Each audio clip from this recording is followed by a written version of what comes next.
and welcome to our PEGtalks, our final PEGtalks of this year. Thank you for all coming. We're really excited about the guests that we have today. We are doing a fun thing for us, which is there is going to be a live podcast recording here. And so Audrey Monke, who has a podcast show, and who many of you know from her Golden Arrow Camp, is going to be recording this and then putting it out there. It's super fun. If you haven't heard her podcast, you must. I actually follow it all the time now and have applied some of the tools that you've set out there. So thank you.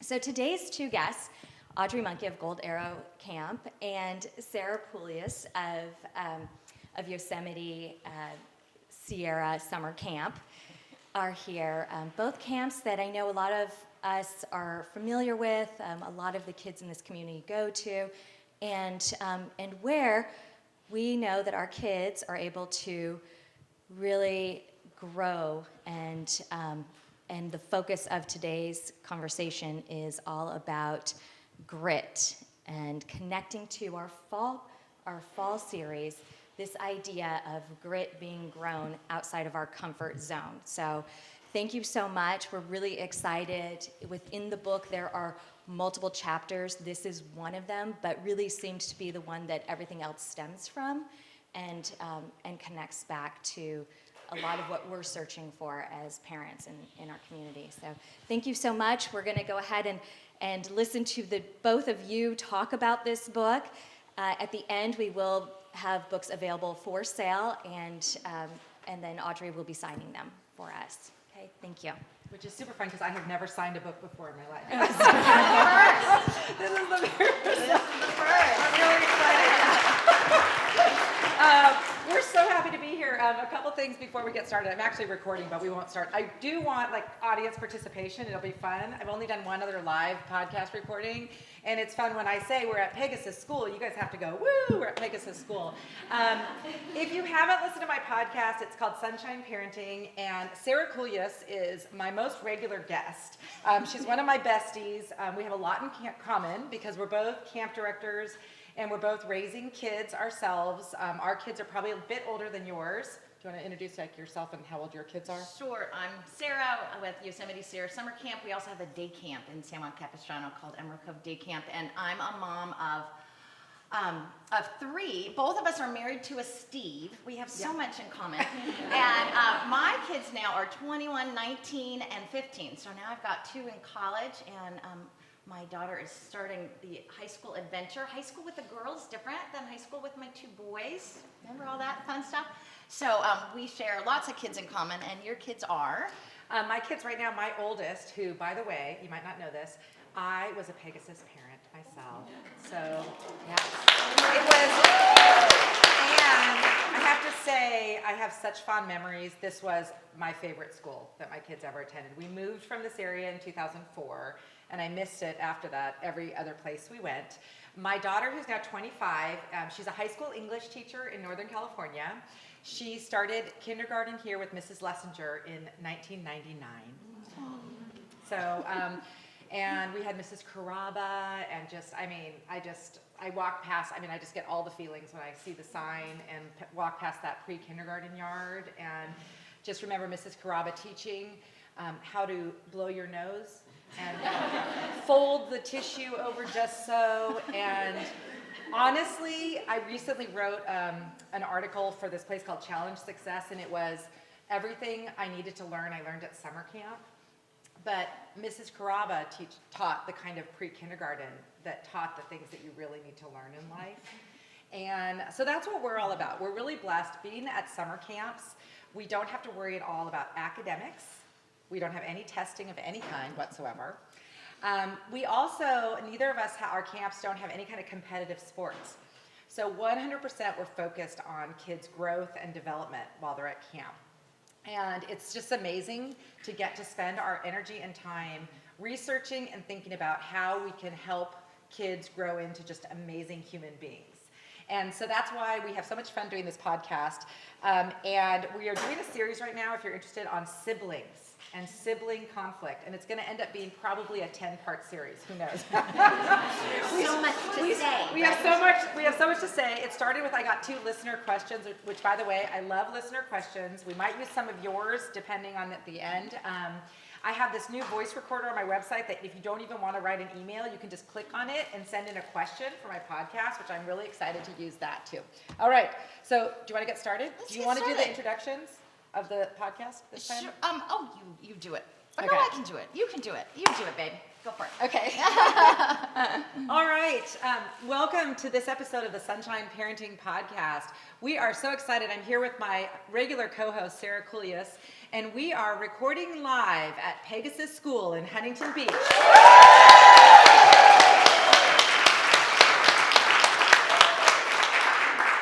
This is a special day because even though Happy Campers, my new book, doesn't go on sale officially until May 7th, when my publisher heard that I was speaking here today, they rushed some copies to Branches Books and Gifts in Oakhurst. And so this is actually the only opportunity before May 7th to get a copy of the book. So I'm really excited to see, actually I saw the book for the first time yesterday, and I'm going to be signing them today, which is really kind of fun. I've never gotten a chance to do that, so I'm really excited about that. So Sara, thank you so much for interviewing me today and for joining me for this episode of the podcast. It's really fun to be with you again. My pleasure. And it's fun to see the fruit of so much labor. Audrey, this book is just packed full with so many awesome parenting tools drawn from the camp environment. So I hope you all really enjoy it and really, glean some important things from it. First of all, Audrey, I'd like to ask you, as a parent, as a camp director, as a youth development professional, what drove you? What led you to write a book? Great question. I think there's a couple books, like several years ago. I'm 52 now, so older than most of the parents here. I'm older than that. We don't have to share everything. I feel like all of us kind of go through life, and like the first part of your life, you're kind of figuring things out. Maybe you have a career and you start learning things, and you have things you're really curious about and you learn about. And the second half is all about sharing and giving back what you've learned. And I feel like I hit that stage a couple years ago where I started finding myself talking to camp parents a lot more about what was going on with their kids at home, maybe things that they could try that we do at camp that could make their kids feel better at home and happier. And I started my website, Sunshine Parenting, in 2012 and started sharing just little tidbits, mostly from things that we would train counselors on at camp. So Sara, you and I both do this. We have to train 19 to 22-year-olds in a week to 10 days in how to be better with kids than parents are. Because, as you know, you have a much higher standard for when other people are working with your kids. It's true. It's true.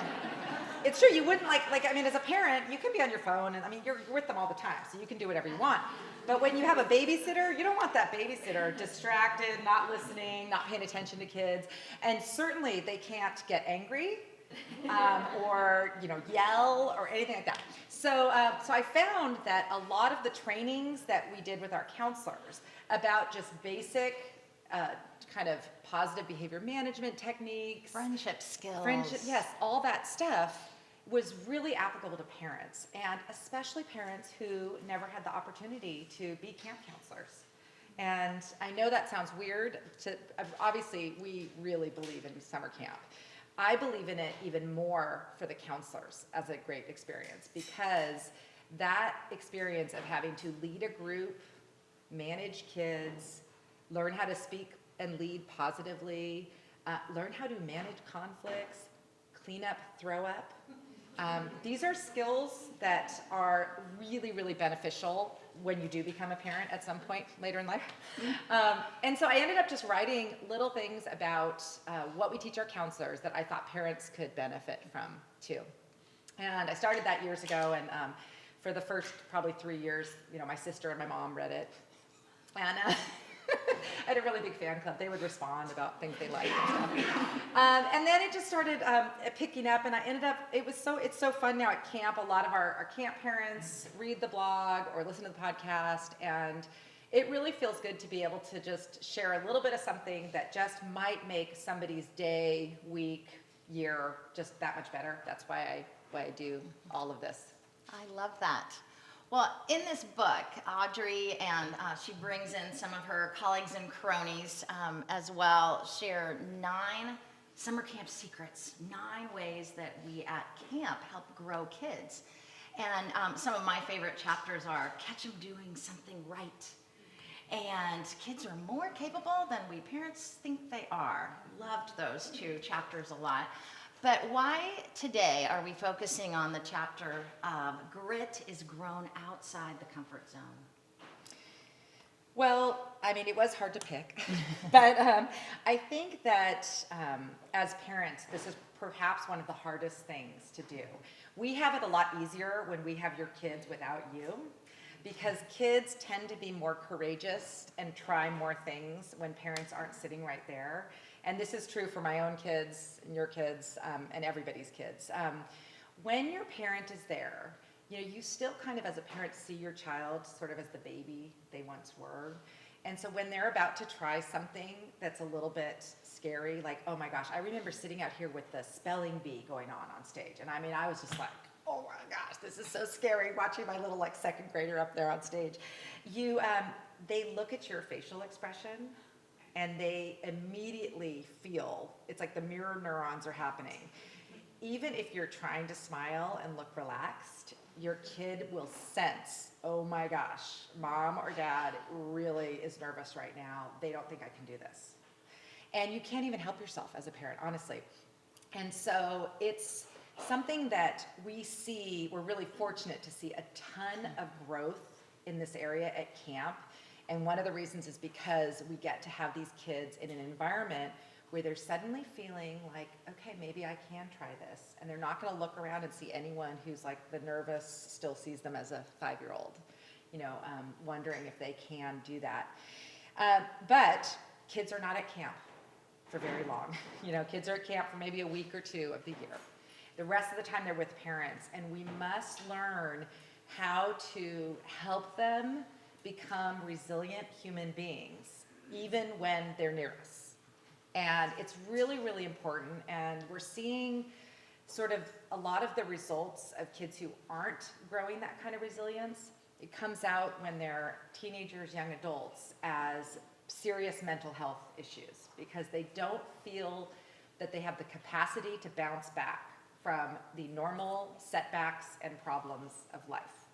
And so it's just really important that beginning at a very young age, we give our kids opportunities to feel discomfort, to kind of edge their comfort zone bigger and bigger as they get older.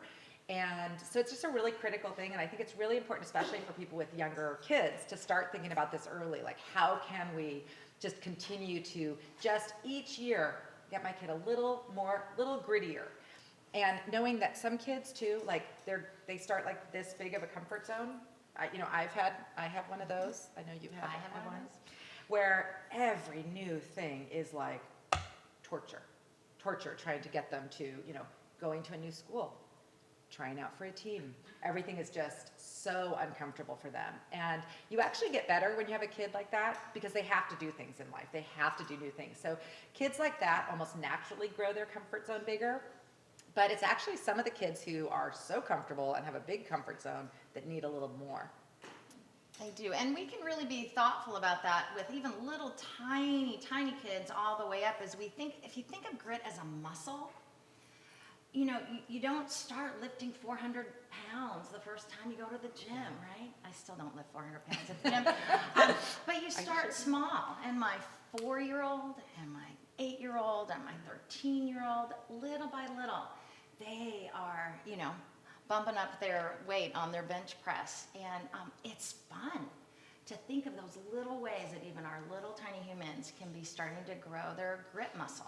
We use the term muscle all the time when we talk about grit, because it really is that. And when in time you're sending your big human off to college, hopefully he or she has some good muscle. And that freshman year, while a little overwhelming, isn't so overwhelming, because they have practiced folding their clothes and doing their laundry, and they have had to go back to a teacher and advocate for themselves. They have had to suffer through a grade that really was disappointing without someone going back and convincing the teacher for a different grade. They've had to make a new friend. They've had to say, I'm sorry to a friend. All those little grit muscle growth opportunities are essential. Yeah, so I first heard the term grit from, have any of you read Paul Tuff's book, How Children Succeed? It's a really great book. Oh, please read that book. It's really good. I think it came out in 2011, and it was the first time that I had really heard the term. And basically, he did a bunch of studies of both kids from more affluent private schools and the KIPP Academy, which was like inner city kids. And the trait that they found that was most predictive of successfully completing college was grit or resilience. So more so than test scores, grades, anything. So it's a really important trait. And when you think about it, I feel like I thought of that as being a hard worker when I was growing up, was just being able to stick with things, study hard when something doesn't come easily. I think that's how we used to refer to it more, but it's a really important trait in all areas of life, not just school, but relationships, careers. I mean, it takes grit to get through life successfully. And so that's why I think this is a fun topic to cover today. It became really popular as a term when Angela Duckworth's TED Talk and book came out a few years ago. And so I know it's kind of, maybe it's being, I don't know if it's being overused. You can use the word resilient or persistent or hardworking. And I We think sometimes use the word bounce. Bounce, yeah. You know, bouncing yeah. back from a mistake or a failure. Yeah, so it's just a trait that I think is one that sometimes parents don't think to focus on as much as some of the other things. So that's why I thought it would be fun to talk about today. I love that. Yeah. In your book, you have this phrase about the consequences of either diminishing or delaying grit building opportunities for our kids. And I thought, wow, diminishing or delaying. What compels me as a parent to diminish, lessen, or delay these natural and important opportunities for my children to get their bounce? And can you talk a little bit more about maybe why we as parents diminish or delay those opportunities? Well, I think it's just what I was talking about before. You just, as a parent, it's like we were made to just be like, we're going to protect this little person for their whole life. Like you see them and you just want to keep them safe. And I mean, it's natural. I mean, that is our job. That's why, I don't know, that's just what parents are. So your natural inclination is always to protect your kids. And that is a good thing, to keep them safe. They're helpless when they're born and for a while afterwards. And so that's our natural inclination as parents, is to protect them. If we keep protecting them too long, though, and too much, we make them fragile. And just before we were talking, Jason Lopez, your great headmaster, so awesome. He was telling me about your speaker that talked about the palm tree in the fall talk. And I love that analogy. And I'm like, it's in my head now. You have to be blown around and have some hardships to get strong. And so if you keep your child too protected from any kind of physical, emotional pain, social pain for too long, they can just be blown over by really little things. And so I think the tendency is to overprotect, and we need to really fight back against that in order to make sure our kids don't become so fragile that the slightest breeze when they're, in high school, college, just flattens them. And so I think that's part of, I think kids, I don't know if you guys know this. Do you, like when you were little, and you guys are younger than I am, but I was babysitting other kids when I was 11 years old. Right. Okay, so I remember one time someone down the street had a 2-year-old and a 3-week-old infant. And I was 11 years old, and I walked down the street to babysit for these 2 children. Okay, so... And you were great. I was really nervous, but I was... But anyway, that was a whole different era of parenting, wasn't it? And now we have people, we hire babysitters sometimes for like, I don't even know how old, 15 year, I don't know how old it's getting now, but so, and obviously it's an interesting, when you think about what you used to do at different ages, that should really give you confidence to know that your kids can probably be doing more than what you think they can now. Because I bet, just given, genetics and whatever, they're probably even smarter and better than you were at that age anyway, right? So you can give them a lot more responsibility than what you think you can. And so I think that we sometimes just also have this feeling that we want our kids to stay small. And I know that sounds weird because a lot of times parents are like, oh, this is so hard, and it takes forever to grow up, but it doesn't take forever to grow up. It goes really fast overall. And you have a sense of loss when your kids don't need you anymore. You have to acknowledge that ambivalence, that it's kind of a bad feeling in one way as a parent. And I think that's one of the things I write about in the book is I have that too. I knew from all of my research and from camp that I needed my kids to be independent and be able to do big adventures and do things without me with them. And yet every single time, even now, when I drop one of my kids off at the airport to go to a job, I have one in DC right now, and I'm like, okay, bye, and tears, and I'm like, oh man, I just wish they were all at home, like under one roof, and so I think part of it too as parents is just really acknowledging that yes, you want your kids to be independent, successful, all that stuff, and you kind of like having them with you and calling you all the time, because it feels good to have your kid call you all the time and really need you a lot. That kind of boosts something in you. Yeah, years ago, a very wise friend described a philosophy of parenting that I've really hung on to. He said, when your kids are small, you're a caretaker. But then you transition to being their coach. And ultimately you transition, hopefully, to being their consultant. And I really have chewed on that. And it's been interesting and fun, actually, to see the transition happening with my kids at different ages. So, yeah, when they're small and you're a caretaker, you're covering every base, right? But then, at 10, 11, 12, they should be able to make a hot breakfast for themselves. And then my son called from Manhattan, and he was in charge of the main entree for the St. Patrick's Day party on the dorm floor. And he wasn't calling me to ask where he should get takeout.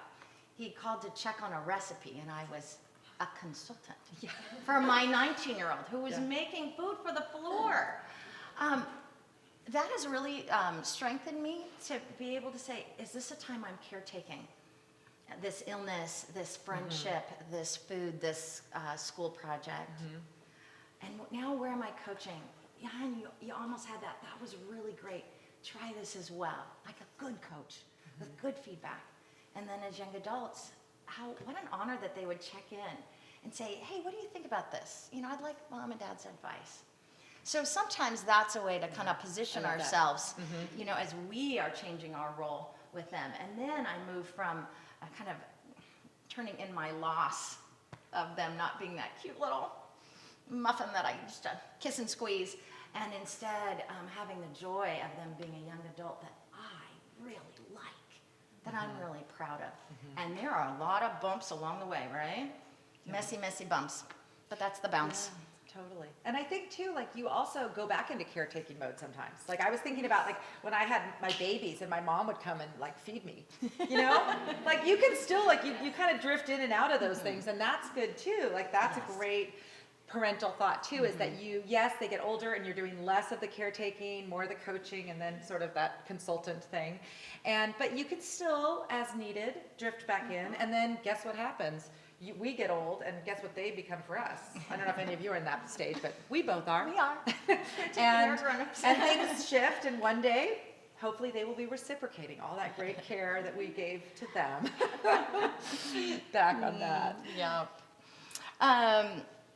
You describe in the book helping guide, coach kids through challenging experiences of all kinds, and you talk about how you don't jump in to rescue. I loved the word rescue. Sometimes it feels at 12 or 14 or even at 5, it's my job to rescue.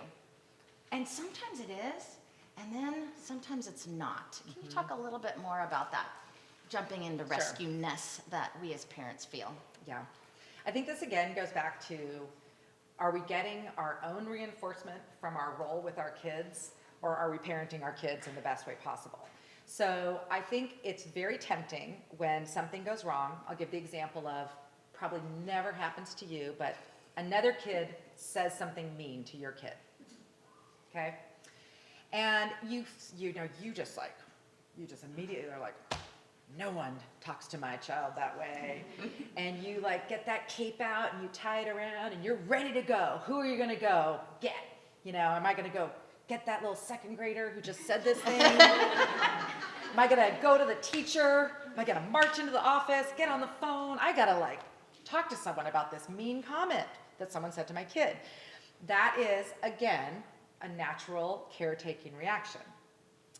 But it's really important, and it's so great. You can watch your kid when you do this for them. You can watch them grow. If your kid comes to you and they're in second grade and someone, I don't even know, like my kids, 2 of my kids have ears that stick out really far. And so They're really cute. I love them, but anyway. So there was occasionally in elementary school where kids really called them elves. I mean, not very nice, right?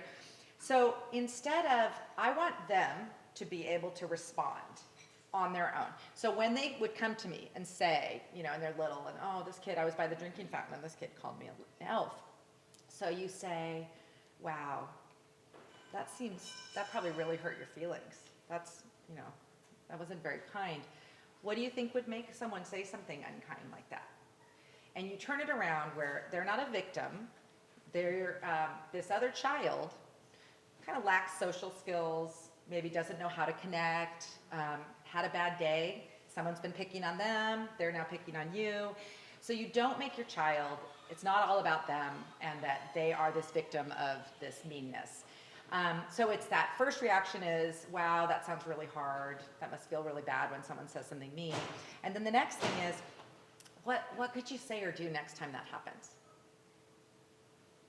And then your kid maybe comes up with some ideas, and if they can't, you could suggest some things like you could say, well, at work sometimes people say kind of rude comments, and I just kind of nod my head and walk away and just try to ignore it. Or you can feed them some ideas of how to respond, but then you always want to say, you know what, I'm really proud of you. I know you can handle this. I know you can deal with this. And you're looking at your small little child, and they're thinking, well, maybe I can handle this.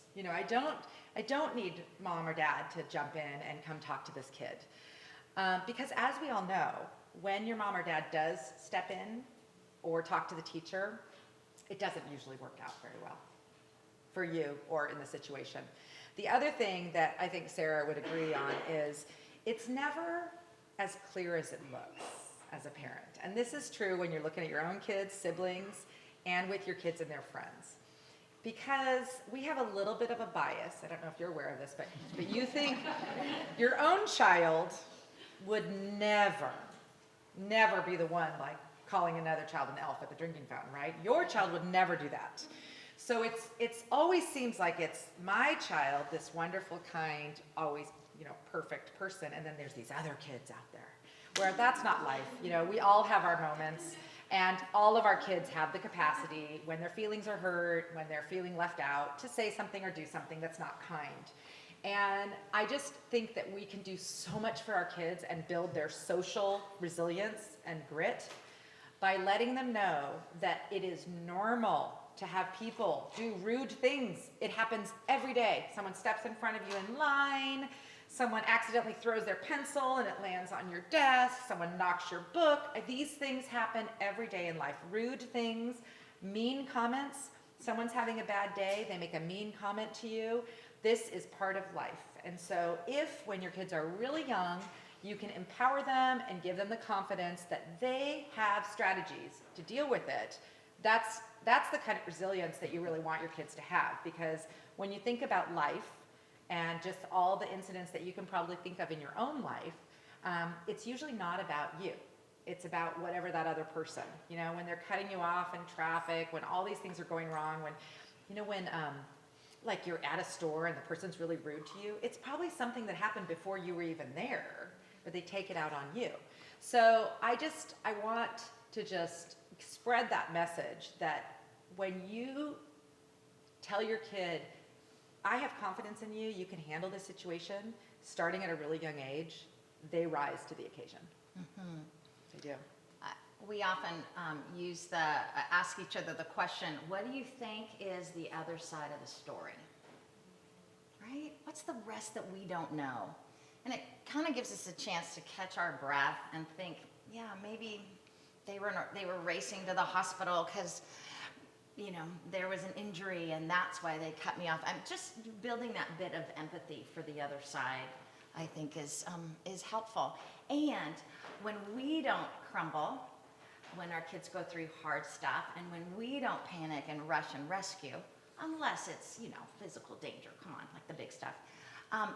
When we don't panic, it teaches our kids that they can handle it too. Yeah. When mom falls apart, then this is a bigger deal. Mm-hmm. So just modeling our confidence and our peace and our trust in each other and in good decisions and in the timing of things, it kind of, they borrow our courage. Right. And borrowing courage until you have your own is a pretty groovy tool to have. Right. And sometimes as a parent, especially, when something that was really anxiety producing when my kids were little or big, sometimes I really have had to reach out to a friend, a peer, a colleague, and borrow their courage until I can get my feet under me. Because we're just all human and we all need to help each other raise our kids. Absolutely.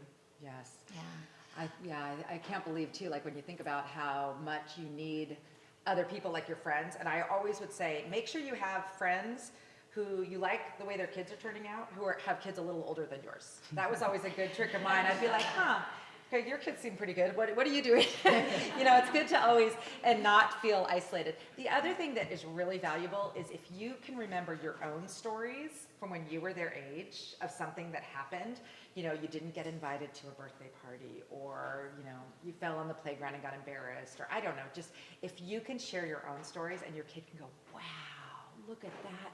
You mean that happened to Daddy when he was little? And look at him now. He's so big and strong. So that's the other thing. I think our kids need to see us as authentic, real people who had these same kinds of things happen to us, because it's very reassuring to them to know that we didn't just pop out as these adults who knew how to scramble eggs and do things.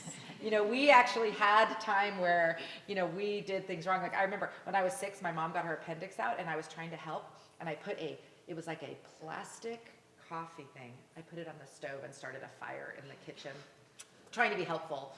Wasn't super helpful. So my mom with her appendix, anyway, it all turned out okay. But it was, but you have to tell these stories about how you weren't always as confident socially, as capable as you are now. And kids love, oh my gosh, if you start telling them stories from your childhood, they'll be like, tell me another story about one of your mess ups or your worst grade you ever got or whatever. Those kind of stories are so good. I think the last thing I would add to this is sometimes and my husband's good at, he's pretty gentle about it, calling me on things and saying, Sarah, is this about you or is this about Nick or Jake or Sasha? Yeah. Sometimes our kids do things that embarrass us. Oh my gosh. Yeah. My kid bit who at kindergarten? Yeah. Oh, you guys, I felt like that made me look bad.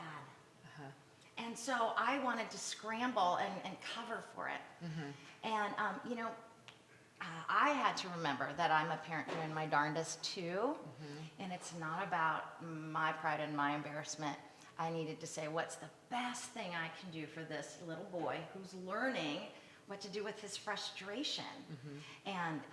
And we worked with his kindergarten teacher, and I don't think he's bitten anybody in a really long time. Now that he's in college. Now that he's 21. Let's hope he has not done that. But I was really sometimes surprised when I look in the mirror and realize, oh, I'm embarrassed. This is about me. And then I know I have some work I need to do, because I need to let him grow up like any other little guy trying to find his way. And I need to coach him or caretake him in the way that is going to best set him up for success. Yeah. So you're building your resilience while you're building your all kids. the time, too. aren't we, you guys? Yes. Aren't you building your parent muscle like every day? Yeah.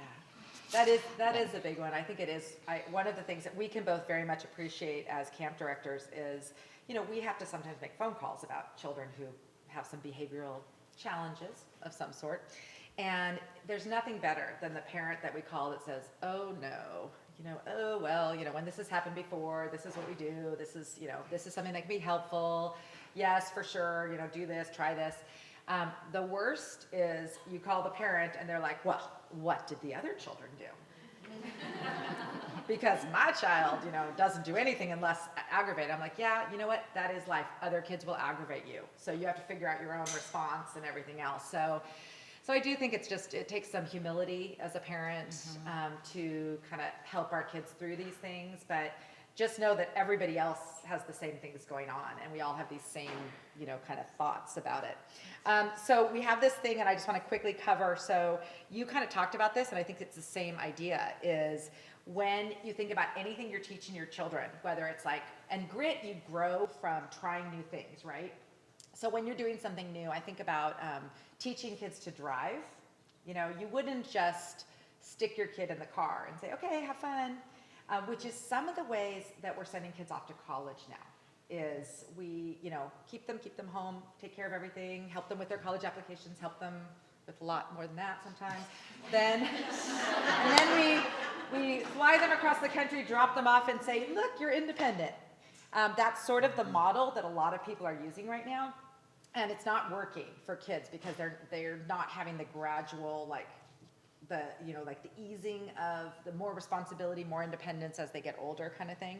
So this model of first you do it for them. They're babies, they're little children, you're cutting up their food for them, you're helping them with it. Then second, you do it with them. You're showing them you're doing it together, kind of side by side. Then you're watching them and helping them do it. And then finally, they're doing it independently. And you can think about that with anything from driving to social stuff to new sports that you're teaching, riding a bike. It's the same idea, So I think that's a good model to think about, regardless of your child's age or what it is you're trying to teach them. But that is how you keep growing their new experiences and helping them learn new things where they're getting your support, but they get to the point where they don't need your support anymore. They can do it by themselves. I would also like to jump. This book is so full of these practical things that we can do in little and big ways at home, and I just want to make sure that we get to touch on that because that's just a huge gift of this book. Audrey, can we jump to a couple, maybe each of us share one groovy grit building tool that we use in each of our homes or something that you've mentioned in the book to just have that be part of our family culture? Sure. Well, first of all, about the book, each chapter ends with 5 specific things you can try to build whatever the skill or character trait is. And the first one is one simple thing, and it doesn't even require any buy-in from your co-parent or anyone else. It's just something you can do. The second thing is called the sticky note solution. I love sticky notes, and I find that they're really an easy strategy as a parent to save your voice and your nagging and a lot of other things. They can be used to give your child a little positive boost by putting a sticky note on their bathroom window. It can be a sticky note on the door to the garage, reminding them about their sports equipment. So many uses of sticky notes. So the second one's a sticky note. The third one's around the campfire, and it's kind of a family conversation. And then the deeper dive, and there's one I forgot. Oh, make it fun. Make it fun. Because at camp, that's one of the things, we have to make everything fun, even putting sunscreen on. So we've mastered the art of making mundane things fun. And when you make mundane things fun at home, that just creates a really fun culture. So anyway, so thanks for mentioning that. So yeah, there's these strategies. So if you're not a reader, and you just want to, for example, focus on kindness, you can just go to the end of the kindness chapter and flip through and just pull a sticky note out or whatever. So anyway, and then today also we're giving you these sticky notebooks if you buy a book and a little book note. So it's kind of fun. So in the book, and one of the things, one of my favorite strategies, and we use this at camp, and I've used it at home and for myself, is setting goals is a great grit building idea. And it's something that you can do as a family. You can all set a goal of something new you're gonna try, perhaps. As a parent, you can say, I've always wanted to play guitar. Or, you can model for your child that you're setting a goal and you're gonna actually work towards it and they're gonna see you doing that. And I think a lot of times our kids, well, I know for a fact, my kids have learned much more from watching me do things than from me telling them to do something. So with most of these activities, I really think a lot of it can come from either doing things as a whole family where you all do it together, or even you just showing your kids. I've seen with my adult children things that they do just because they saw me do it, not because I made them do it. And I think that's pretty amazing to look back and see, wow, they just saw me doing that, and they saw that that's what an adult human does. And so I'm going to try that too. Another thing that I really like is the idea of like a courage box.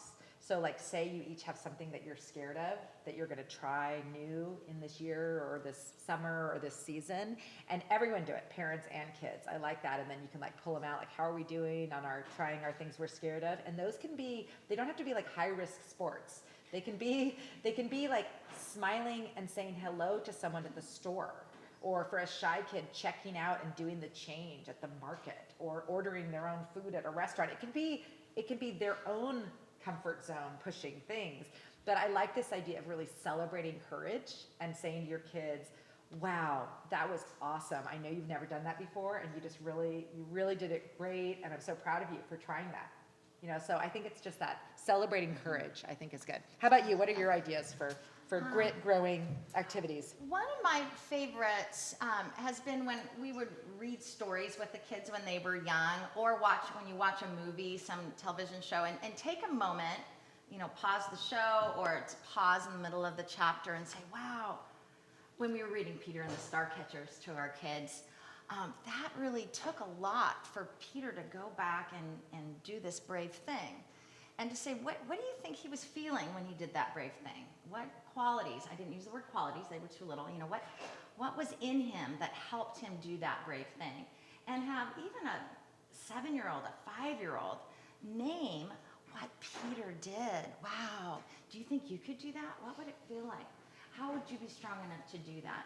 And really, kind of start helping them see when others are bouncing, when others are stepping outside their comfort zone and what it took from them, and then being able to giggle about the mistakes and realize they can come back from it, or marvel in the successes. So I really like those conversations. And now to do it with young adults around the table at Christmas, wow, that was really hard to, fail out of that university, and now your friend has chosen to apply to this university. What do you think she feels like going to a fresh start? And so that 7-year-old is now reflecting like a 21-year-old, and that's been a great kind of habit to develop. I think too, one more thing is sometimes out of our comfort zone means trying something new, and we do this at camp, and we've done it at home, is take the heat out of having to be an expert the first time you try something. Mm-hmm. We don't always just try a new sport to be on varsity. We don't always try something new just to be the best. Sometimes we try it because it's fun. Because sometimes we try it because we're curious. Sometimes we try it because we're with friends and we all want to taste that kombucha. To help them enjoy the fun of something new, not always the pressure to excel. We have you must excel culture, and that we see it all the time at camp. It keeps kids from trying things, because unless I'm excellent, I can't even participate. We, last Christmas, our family went with this family, and we all learned to surf together. All 13 of us, grown-ups and littles, all alike. And everybody got up. It was amazing. But to see our young people who caught it pretty quick and tore it up on the waves, then to stand on the beach and go, good job, Mom, you got up. It wasn't about being excellent. It was about going out and trying. And I will forever be grateful for, I was low on the totem pole of accomplishment, but I still felt really good about myself. Well, and I think too, like, you don't have to just do things that you're good at in life. If you like doing something, we should let our kids do the things they like, and you get better. It's like the growth mindset. We always talk about that people didn't start as Olympic athletes. They've been working hard at it for a really long time. So So I think we need to probably wrap this up because we're going to open it up to questions. We'd love to answer any questions that you have, but a couple quick announcements.